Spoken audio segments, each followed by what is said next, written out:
ബിസ്മില്ലാഹിർ റഹ്മാനിർ റഹീം.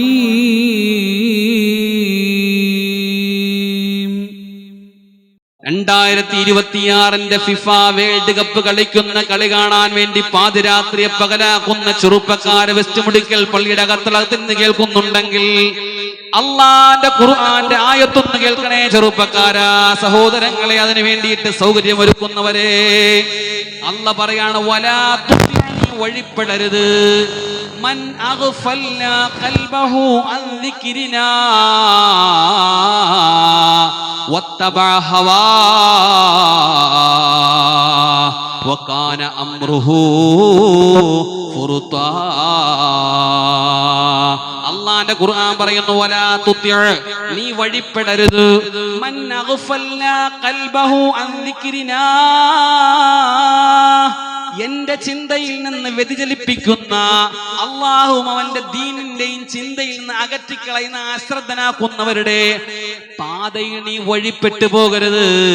തഫ്സീർ പറയുന്നു, ശുഗില അനിദ്ദീനി വഇബാദത്തി റബ്ബിഹി വിദ്ദുനിയാ, എല്ലാ നിസ്കാരങ്ങളെയും നശിപ്പിച്ചു കളയുന്ന, ഇബാദത്തുകളെയും നശിപ്പിച്ചു കളയുന്ന, അള്ളാന്റെ റസൂലിനെ ഒരു അല്പം പോലും ഇഷ്ടമില്ലാതെ സർവ വ്യാപകമായി നടക്കുന്ന ഹറാമുകളെ പിൻപറ്റുകയും അതിന്റെ ഇച്ഛകൾക്ക് പിന്നാലെ ഓടുകയും ചെയ്യുന്ന ദുനിയാവിന്റെ ആളുകളെ, കളികളുടെ പിന്നാലെ പോകുന്നവരെ നിങ്ങൾ പിൻപറ്റരുതേ.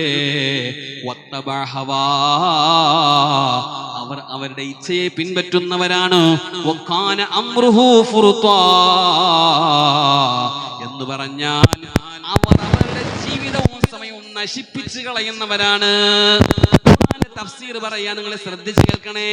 ഐ അഅമാലുഹു വഅഫ്ആലുഹു സഫഹുൻ വതഫരീഹുൻ വളയാ,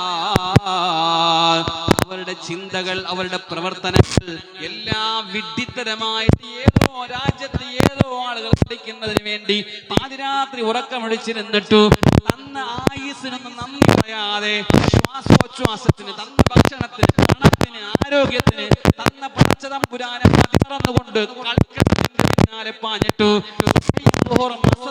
പുറങ്കാല കൊണ്ട് ചവിട്ടി പണ്ഡിതന്മാർ സഹോദരാ, അതിന്റെ പിന്നാലെയാണ് നിങ്ങൾ പോകുന്നതെങ്കിൽ വല്ലാഹി അല്ലാഹുവിന്റെ അദാബ് ഇറങ്ങൂല. അല്ലാഹുവിന്റെ ഖുർആന്റെ തഫ്സീർ നോക്കൂ, വലാ തകുൻ മുത്തിയാ, അവരെ വഴിപ്പെടരുത്. എന്ന് പറഞ്ഞ അവർ ഇടുന്ന ഡ്രസ്സ് നിങ്ങൾ ഇടരുത്. വലാ മുഹിബ്ബ, അവരെ ഇഷ്ടപ്പെടരുത്. വലാ മുഹിബ്ബൻ ലിത്വരീഖതിഹി, അവർ പോകുന്ന വഴിയിലൂടെ പോകരുതെന്ന് പറഞ്ഞാൽ അവർ മുട്ടുന്നത് പോലെ മുടി നിങ്ങൾ വെട്ടരുത്. ഖുർആനാണ് പറയുന്നത്. അവരിടുപോലെ നിക്കർ നിങ്ങൾ ഇടരുത്. അവരിടും പോലത്തെ ബന്യൻ നിങ്ങൾ, ചെറുപ്പക്കാരാ ഒന്ന് ചിന്തിക്കൂ. ഇത് പറയുമ്പോ കാലഘട്ടം അങ്ങനെയല്ലേ മുസ്ലിയാരെ, അങ്ങനെയൊക്കെയല്ലേ പോവുള്ളൂ. ആ നാട്ടിൽ കാണിക്കുന്നില്ലേ, അവിടെ കാണിക്കുന്നില്ലേ? മുസ്ലിമേ, വിശുദ്ധമായ ഖുർആൻ എതിരാണോ? ഇത് പറയൽ എന്റെ ബാധ്യതയാണോ? പാതിരാത്രിയെ പകലാക്കുന്ന നിങ്ങൾക്കും മരണമുണ്ട്, എനിക്കും മരണമുണ്ട്. എല്ലാവരും പോകേണ്ടത് ഒരേ കോടതിയിലാണോ? ഇന്ന ദുനിയാ ലഇബും വലഹു, അശ്രദ്ധയുടെ ദുനിയാവിൽ ഒന്ന് ശ്രദ്ധിച്ച് ഒന്ന് പിന്മാറി അള്ളാഹുവിന് വേണ്ടി ഒന്ന് വഴിപ്പെട്ട് ജീവിച്ച് തന്ന ആയുസ് റബ്ബിന് നന്ദി പറഞ്ഞാൽ അള്ളാഹുവിന് ഏറ്റവും പുണ്യമുള്ള കാര്യവും പടച്ചവൻ നമുക്ക് എല്ലാ ഖൈറുകളും തരും. അള്ളാഹു കാക്കുമാറാവട്ടെ.